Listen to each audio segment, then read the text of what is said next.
So we just discussed a little review on electron configurations, and I mentioned something called Lewis dot structures. Gilbert Lewis, about 100 years ago, came up with a rather novel, simple idea of using dots for electrons around the chemical symbol. Lewis dot structure, he said, for carbon is C for carbon with 4 dots around it. Carbon has 6 electrons, 2 of them are core electrons, and so there's 4 valence electrons. A quick, easy way to determine the number of valence electrons is to look at the periodic table and start counting. Carbon is in group 4 or 14. 1, 2, and if you jump, the transition metals are going to go 3, 4, so carbon's in group 4. Carbon's got 4 valence electrons. Now carbon, having 4 valence electrons, wants another 4. The math there is it wants to fill up its 2p orbitals, so it wants 4 more electrons. It can get that by hydrogen atoms coming in. And I'm going to show little X's for the electrons on the hydrogens. 4 hydrogens could move close to carbon.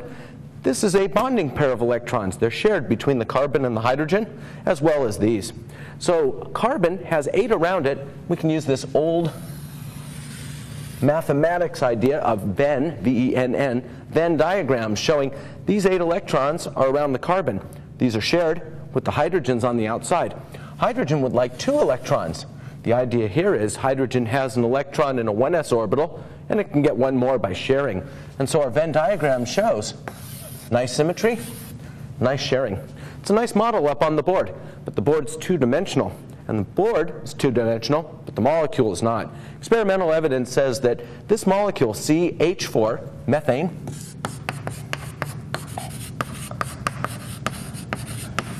is a 3-dimensional structure. So we're going to take a look at some structures. I'm going to use methane as a very early example here. Carbon goes in the center. Each pair of electrons in the Lewis dot structure could be represented with a line, meaning a single bond. So I'm going to put 4 lines about the carbon and show 4 hydrogens. Nice little structure, a little bit simpler looking than this since it's all marked up with Venn diagram circles, dots, X's. But this is showing the bond angles, meaning if you follow these angles, hydrogen, carbon, hydrogen, makes a little angle.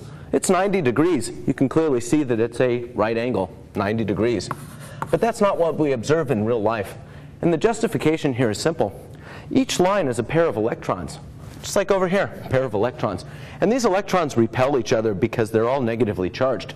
So these electrons want to get as far away as possible from that pair, and that pair, and that pair.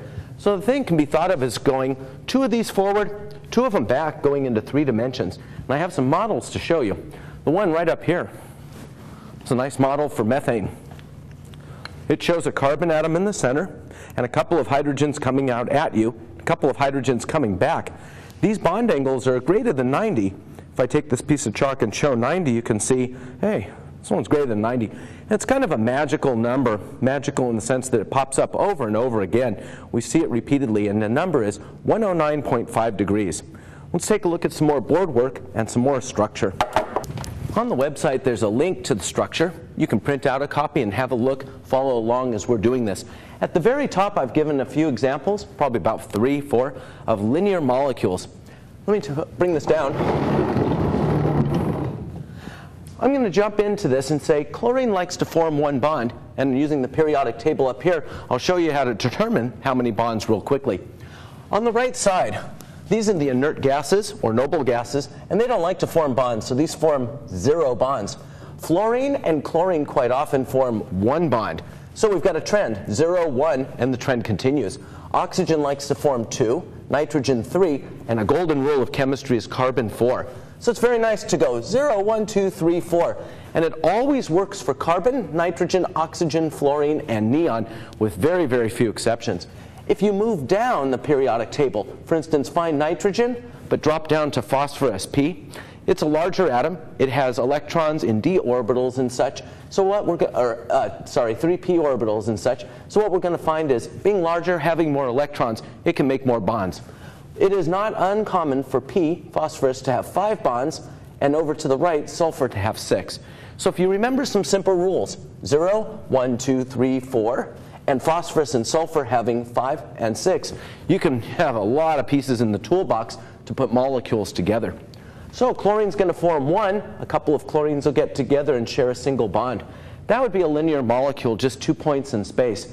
The same goes for hydrogen. Hydrogen really forms one bond all the time, so they form a bond with each other. Oxygen, being in group 6 on the periodic table, forms 2 bonds, and it's going to give us what we call a double bond. Please take a moment and try a Lewis dot structure, meaning oxygen comes to play with 6, oxygen comes to play with 6. Move them together like I did with the CH4 example, and see if you can come up with a double bond. I'll show you in the next slide what that looks like. Here it is.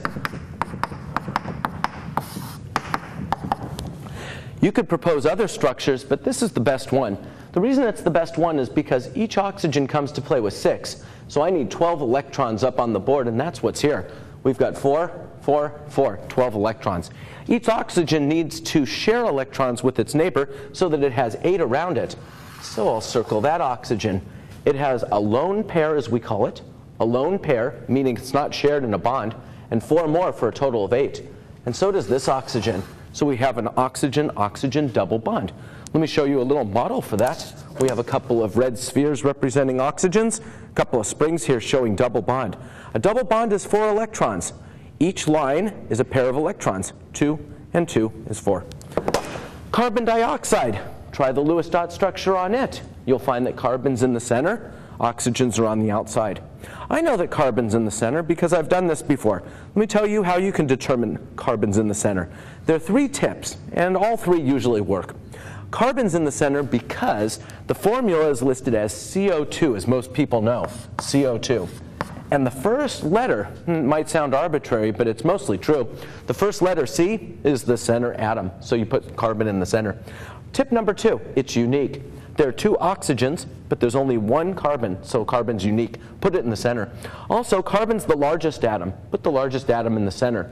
Since the periodic table shows us that the atoms get smaller as you go to the right, oxygen on the periodic table is to the right, carbon's bigger. The next one is an example on that little sheet, and it has beryllium in the center, and beryllium doesn't have lone pairs when it forms the 2 bonds, and each chlorine wants 1. So all these things are linear. Next on the sheet is trigonal planar. Planar is in 2-dimensional, the board. Trigonal, making a nice triangle. Boron's not going to have 8 electrons around it. Too small, doesn't come to play with many electrons. So it's going to form 3 bonds many times.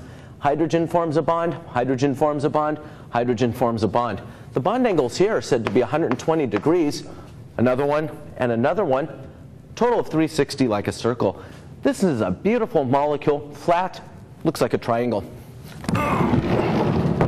Next up is the methane CH4 molecule, but in 3 dimensions. So this bond angle, 109.5 degrees. It's all the way through this. Any hydrogen, carbon, hydrogen that you can draw, 109.5 degrees.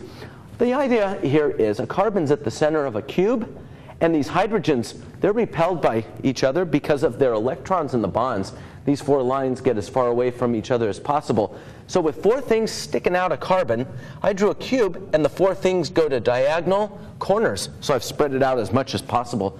So being a chemist, we sent this over to a mathematician and said, do the law of cosines on it. Came back and said, oh, all these are 109.5 degrees. A nice little way to draw this on a board might be to show 90 degrees, and so if we reach an understanding that it's a 3-dimensional molecule, we understand, hey, it's not right, but it's easy to draw up on the board. So there it is. Ammonia is NH3, and I drew an ammonia molecule, N here with a lone pair of electrons, 3 hydrogens. We call this trigonal pyramidal. It makes a pyramid, and it has a triangular base. Bond angles here, 109.5 degrees again, because we have 4 electron pairs, 1 here by itself, 3 in bonds, and they all spread out. Truth be told, it's not exactly 109.5 because not everything's equal. This pair of electrons is not in a bond. It's not tethered by 2 proton sets.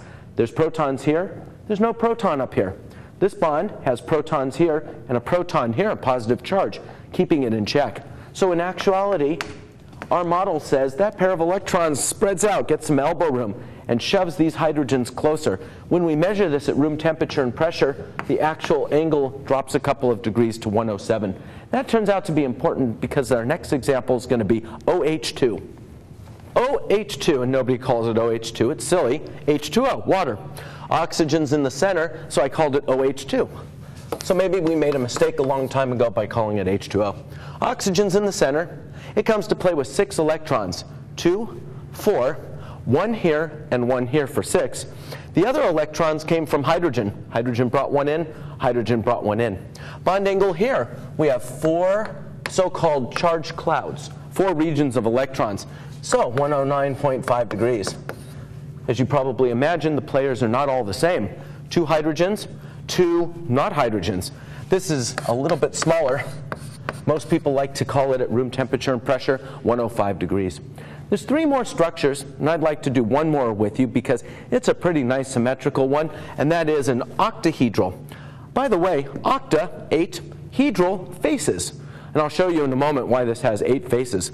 SF6 is a nice gas. It's relatively inert, meaning unreactive. Sulfur's in the middle, and here we go. Sulfur's not going to have 2 bonds all the time. It can have 6.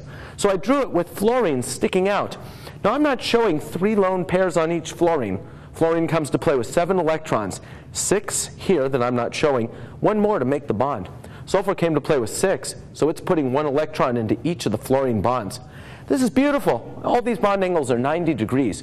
I made up a model, and it's showing like a child's jack at the playground. You have these little metal or plastic jacks, toss a ball up in the air, grab the jacks or something. Well, everything's 90 degrees. It's nice and symmetrical. Way to think about this could be North and South Pole, polar bears, penguins, and then 4 around the equator, all 90 degrees. So the fluorines are sticking out, and I drew a little square here to help us with this. 90 degrees everywhere you look. Very nice. Let me show you 2 more small structures. If I can get the board up. These 2 are kind of esoteric. There aren't too many examples of these. Trigonal, bipyramidal.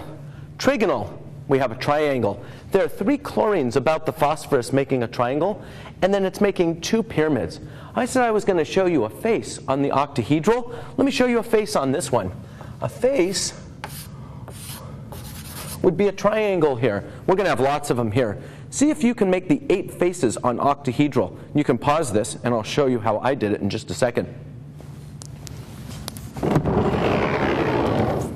Here's how I made the 8 faces. Each one of these is a triangle, and shade that in. Here's a triangle leaning up on its side, and then hitting this one. Here's another triangle on this side, leaning up. So I've got 1 face here, 1 face here. There's a face in the front and a face in the back. So there's 4 faces up on top, and then the same thing goes down here. 4 faces on top making up a square-based pyramid, 4 faces on the bottom. 8 faces, octahedral.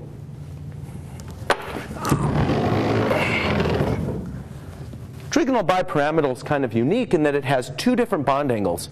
We have some 90s and we have some 120s. I made a model of that. If I hold it in this position, you can see that these bonds are 90 degrees, like North Pole to equator. If I turn it here, 120s. And finally, the really ultra rare square planar with xenon. Xenon comes to play with 8 electrons, 2, 4, and then 1 more for each of the fluorine bonds. And fluorine brings 1 electron into the bond. And I hope this is helpful. Have a look at the molecular structure handout.